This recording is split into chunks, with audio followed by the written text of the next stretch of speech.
Mesdames, Messieurs, bonjour et bienvenue à cette édition. Le président de la République par intérim, Dioncounda Traoré, est en déplacement. Il est arrivé à Nouakchott en Mauritanie. Il a été accueilli par son homologue mauritanien. Voilà donc le chef de l'État, le professeur Dioncounda Traoré, qui se trouve présentement à Nouakchott, où il prend part à la 15e session des chefs d'État et de gouvernement de l'organisation pour la mise en valeur du fleuve Sénégal. Au menu de la réunion qui se tient aujourd'hui même, plusieurs dossiers relatifs au fonctionnement de l'organisation intergouvernementale qui regroupe 4 pays membres, dont la Guinée, le Mali, le Sénégal et la Mauritanie. Ici à Bamako, le ministre allemand de la coopération économique et du développement a achevé hier une visite de 48 heures au Mali, un séjour d'espoir qui aura permis de renforcer davantage l'axe Bamako-Berlin. Le diplomate allemand a déclaré que son pays renforcera son aide dans les domaines de la santé publique et de la décentralisation avec à l'appui plusieurs milliards de francs CFA. Le reportage de Mohamed Diarra.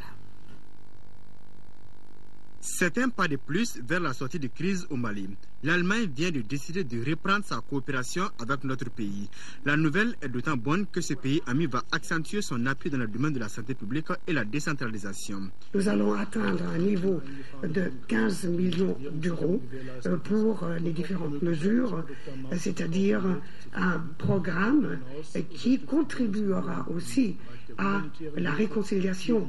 S'ajoute à ces aides financières 2 millions d'euros qui vont être donnés pour développer les services de santé et les services sanitaires. Ce qui fait un total de plus de 11 milliards de francs CFA. Le diplomate allemand salue le retour à l'ordre constitutionnel et apprécie l'idée de la mise en place de la commission dialogue et réconciliation. En revanche, il dit non à l'impunité. Le conférencier s'est également prononcé sur la tenue des élections au mois de juillet prochain. Je peux vous annoncer que, après avoir accompli le processus de transition, après avoir élu un nouveau gouvernement, tout notre soutien et toute notre aide ira aussi vers le nouveau gouvernement. La presse allemande, elle, s'est plutôt intéressée à la question relative à la participation des réfugiés à ces élections. Nous travaillons pour que tous les réfugiés maliens reviennent au Mali. Il n'y a pas de raison que ces réfugiés demeurent dans des camps. Cette visite du ministre allemand lui a permis d'apprécier quelques réalisations de son pays au Mali. Et l'un des fleurons de la coopération entre les deux pays, c'est bien le centre de formation des collectivités territoriales. Les travaux qui ont débuté en mars 2011 sont exécutés à 98%, selon les experts. Le centre a été financé par l'Allemagne à travers la KfW pour près de 3,5 milliards de francs CFA avec un cofinancement de la délégation de l'Union européenne pour 262 millions de francs CFA. La contribution de l'État malien, 240 millions de francs CFA. Outre l'EDM, le centre sera alimenté à partir d'un système solaire, ce qui fera une économie de plus de 15,5 millions sur les factures d'électricité par an. Le président de l'Assemblée nationale française est à Bamako. Claude Barthelone dit répondre à une invitation de son homologue malien Younousi Touré. Déjà ce matin, la délégation qui l'accompagne a eu une séance de travail avec les députés maliens. À son arrivée hier, il a salué les résultats obtenus par les soldats français à travers l'opération Serval. Je vous propose de l'écouter. Il est au micro de Brahma Traoré.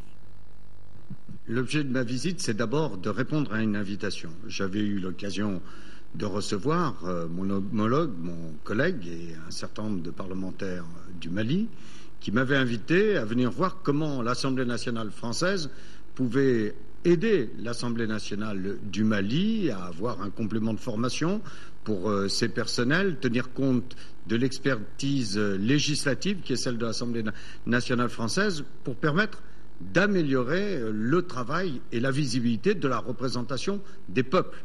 Chacun imagine bien que même s'il y a actuellement l'intervention des forces armées françaises aux côtés d'armées africaines, aux côtés des troupes maliennes, il faut d'ores et déjà, comme c'est déjà le cas, réfléchir à une solution politique de rassemblement du peuple malien et puis lui permettre de s'exprimer politiquement.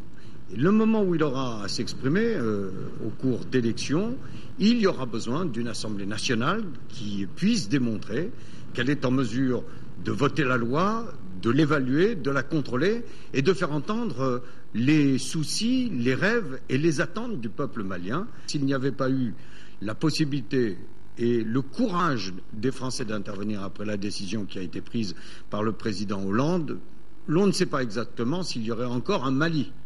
Et vraiment, le travail qui a été fait par les soldats français, les soldats maliens et les soldats africains a permis déjà de libérer une grande partie du Nord. Il reste un petit peu de travail et j'espère qu'il sera fait continuellement et avec courage pour permettre qu'au mois de juillet, les Maliens puissent se prononcer au cours d'élections. L'Union malienne Raoul Folero a visité le centre d'assistance aux invalides de la lèpre à Samanco, visite qui a permis de baptiser le centre et de s'enquérir de la situation des malades qui s'y trouvent. Cette visite s'inscrit dans le cadre du 60e anniversaire de la Journée mondiale de la lèpre. Le reportage de Fatim Koné. Situé à 15 km de Bamako, plus précisément à Samanco, le centre des lépreux a été construit en 1986 par les Allemands. Cela sous la houlette de Ali Cissé, administrateur de la Fondation Raoul Folero.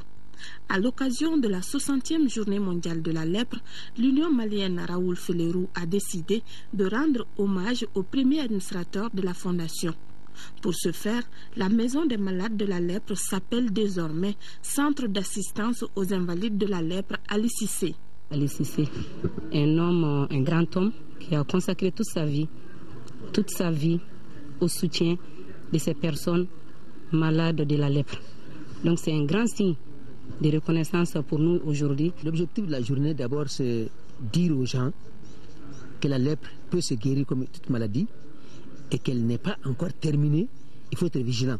Et deuxièmement, qu'on n'ait pas peur des lépreux. C'est des hommes comme les autres. Chaque année, on fête avec solennité, sous la haute prendre du président de la République. Avec l'état d'urgence, comme je l'ai dit, nous avons essayé de célébrer symboliquement. Et c'est pour cela que nous avons consacré la journée, la fête là, à Ali Cissé. Dans ce centre habitent une dizaine de familles. Ce sont en général des personnes âgées atteintes de la lèpre et sans soutien familial.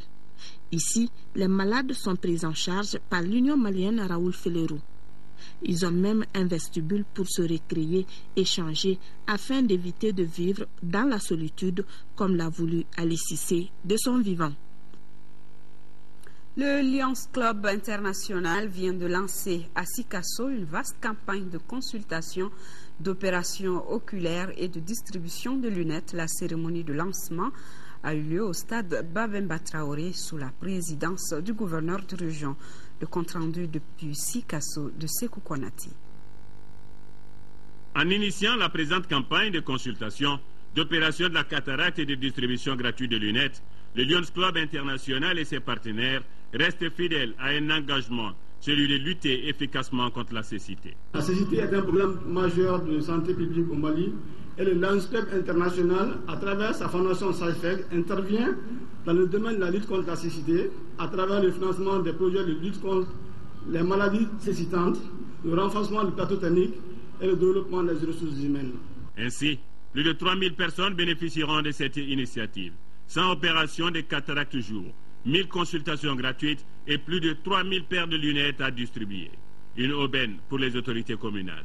En effet, de par leur rapport, leur capacité à traduire techniquement les besoins des plus démunis, ils sont et demeurent les éléments moteurs du progrès de la solidarité. Le Mali est un pays où le potentiel du personnel nécessiteux est encore énorme. Plus de 45 spécialistes déployés. Ils sont lunetiers, ophtalmologistes, optométristes ou assistants médicaux pour soulager les populations sur plus d'une semaine. La région apprécie. Je voudrais vous féliciter pour votre attachement au devenir de l'ensemble des populations de notre pays en général et à celle de notre région en particulier. Aussi, il me plaît de vous réaffirmer toute notre disponibilité à œuvrer pour la pleine atteinte de vos objectifs assignés aux activités du Lions Club International. La présente campagne coûtera plus de 120 millions de francs CFA et plus de 20 millions de participations de la région. Après avoir recensé quelques difficultés dues à l'absence des réunions statutaires ces dernières années, l'association malienne des pédiatres, AMAPED, a voulu au cours de sa 4e assemblée générale mettre en place son nouveau bureau et faire la rélecture de son règlement intérieur.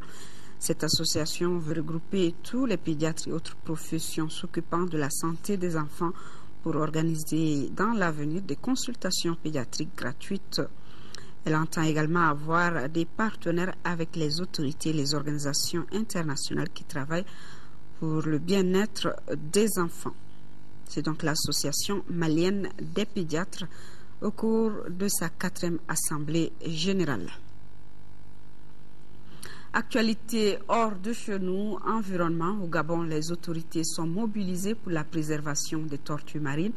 On estime qu'un jeune sur 1000 arrive à l'âge adulte sur les plages du Gabon. Les dangers proviennent surtout du braconnage des nids, de la prédation des œufs et des jeunes par les animaux domestiques, des véhicules, entre autres menaces.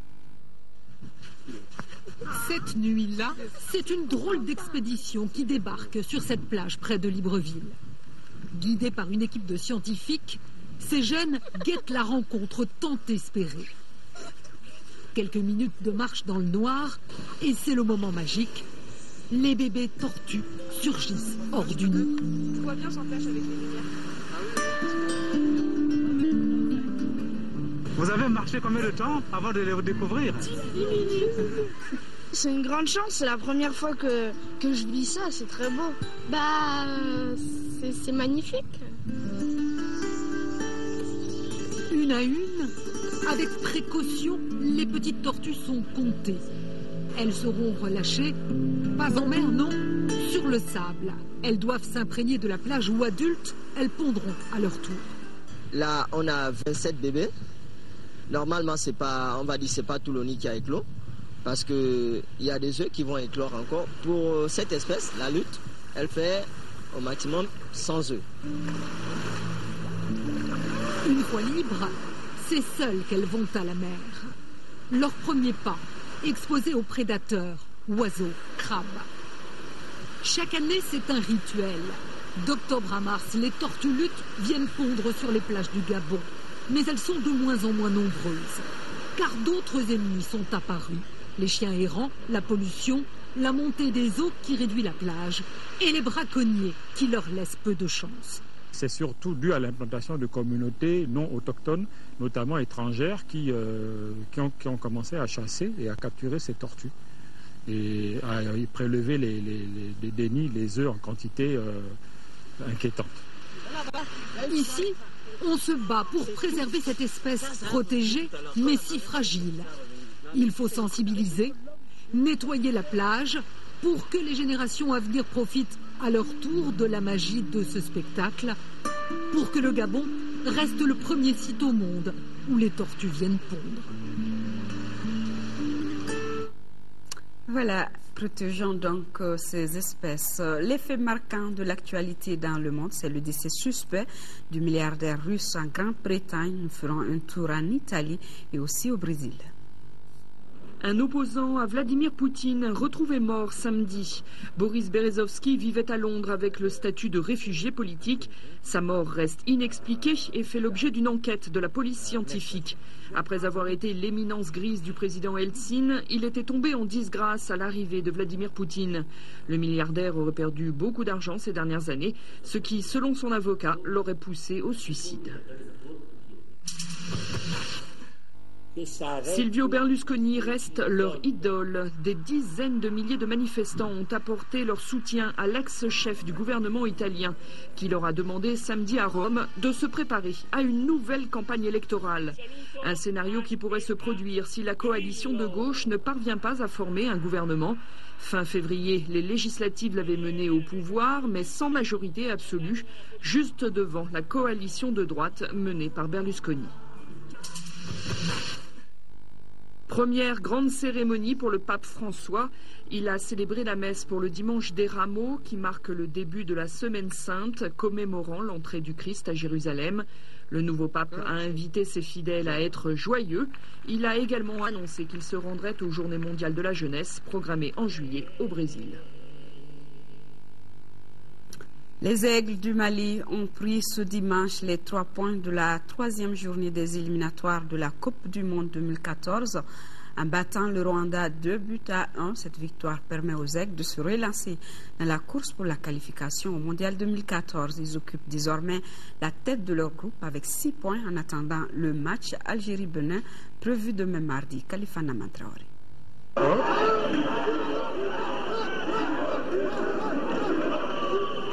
Une précieuse victoire pour les Aigles du Mali à Kigali dans l'optique de la qualification au prochain tour des éliminatoires de la Coupe du Monde de football 2014. Un succès qui a mis du temps à se dessiner puisque les Amavubi rwandais sont les premiers à trouver la faille. Mehdi Kagere ouvre le score à la 37e minute. Les Aigles ne désarment pas. Ils profitent de la deuxième période pour s'imposer. 50e minute, Mamadou Samassa reprend victorieusement de la tête un coup franc de Seydou Keita pour établir la parité. 4 minutes après, Abou Traoré au départ et à la conclusion d'une belle action marque le second but d'une reprise de volée. À 2-1, les Aigles gèrent bien cette avance qui les place à la tête du groupe H avec 6 points en attendant le match Algérie-Bénin prévu ce mardi à Blida. Voilà, c'est tout pour cette édition. Merci de l'avoir suivi. Prochain rendez-vous 18h et 20h. Une présentation de Nyanya Alou Traoré. Je vous retrouve si tout va bien demain à 10h. Merci et bon appétit à tous.